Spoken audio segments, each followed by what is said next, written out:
Marekani imetuma dola milioni 230 kwa Lebanon katika mpango wa kuhakikisha wanaipokonya silaha kundi la wapiganaji la Hezbollah.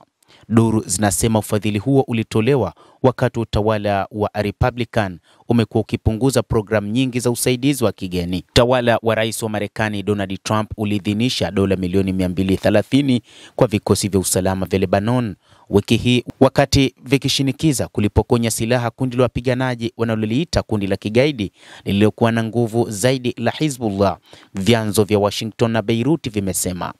Chanzo cha Lebanon kinachofahamu uamuzi huo kilisema ufadhili huo ni wa pamoja na dola milioni 190 kwa wanajeshi wa Lebanon na dola milioni 40 kwa kikosi cha usalama cha ndani.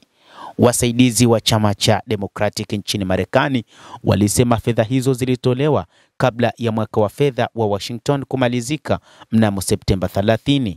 Kwa nchi ndogo kama Lebanon, hiyo ni muhimu sana, mmoja wa wasaidizi hao alisema kwenye simu na waandishi wa habari, akiomba kutotajwa jina ili kuzungumza kwa uhuru zaidi.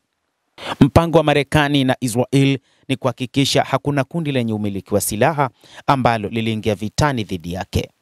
Kundi la wapiganaji la Hezbollah ni moja kati ya makundi katika Mashariki ya Kati yaliyopambana kwa ajili ya Palestina. Kundi hilo ambalo pia viongozi wake waliouawa kwa wingi ni moja kati ya makundi ambayo ni imara yenye kupambana katika nyakati zote. Hata hivyo, Wizara ya Mambo ya Nje ya Marekani haikujibu ombi la maoni juu ya ufadhili huo ambao ulitolewa wakati utawala wa rais wa Marekani Bwana Donald Trump. Katika kipindi hiki kutolewa kwa fedha hizo kulionekana kuakisi kipaumbele ambacho Trump ameweka katika kujaribu kutatua mzozo wa Gaza na eneo kubwa zaidi. Azimio hilo lilipitishwa tangu mwezi Agosti mwaka 2006, lilimaliza duru ya mwisho ya mzozo mbaya kati ya Hezbollah na Israel. Mzozo kati ya Israel na Lebanon ulianza mwaka mmoja uliopita, umeikumba Hezbollah na kuacha maeneo mengi ya Lebanon kuwa magofu.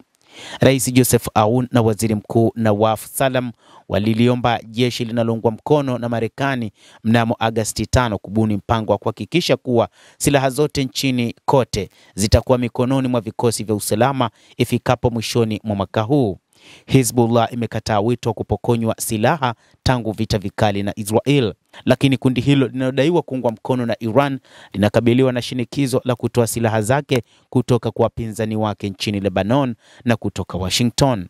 Chanzo cha Lebanon kilisema ufadhili huo utaruhusu vikosi vya usalama wa ndani kuchukua usalama wa ndani nchini Lebanon ili LAF iweze kuzingatia misheni zingine ambazo ni muhimu sana.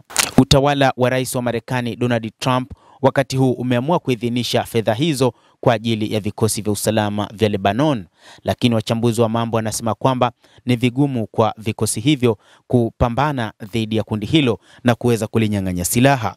Wachambuzi wanasema zaidi kwamba huu ni mpango wa Marekani wa kusababisha vita vya ndani na kuipa ushindi Israel, ambapo itapunguza mpango wa jeshi la Israel kupambana na makundi hayo, ikiwa ni pamoja na kundi hilo la Hezbollah la nchini Lebanon. Wachambuzi wanasema kwamba kitakachotokea Lebanon ikiwa Joseph Aoun atapokea fedha hizo na kuamua kuzitumia ipasavyo katika mapambano dhidi ya kunyang'anya silaha kundi la Lebanon la Hezbollah, ni wazi vita vikubwa vitaibuka na vitakuwa ni vita vya ndani. Ikumbukwe Hezbollah ni moja kati ya vyama vya kisiasa nchini Lebanon, na hili litatengeneza mtafaruku mkubwa katika taifa hilo. Mtazamaji wa The World News, hayo ndio tuliokuwa nayo. Ni mpango wa Marekani wa kutengeneza vita vingine vya ndani kwa ndani katika taifa la Lebanon baada ya kutoa kiasi cha fedha takribani dola 230 kwa ajili ya kuhakikisha serikali ya Lebanon inawanyang'anya silaha wapiganaji wa kundi la Hezbollah. Lakini pia wachambuzi wengi wamedhani kwamba pengine Marekani imeona namna ulimwengu ulivyokuwa kijia juu Israel. Kama Israel itaamua kutumia mbinu zake kuipokonya silaha Hezbollah, itakuwa ni mpango mwingine wa vita vingine ndani ya taifa hilo katika Mashariki ya Kati, ambapo kutakuwa na ugomvi mwingine kati ya Israel na kundi la Hezbollah. Endelea kuwa nasi na usisahau kulike, kucomment na kusubscribe channel hii. Mimi ni Adam Hussein, endelea kuwa nasi wakati wote.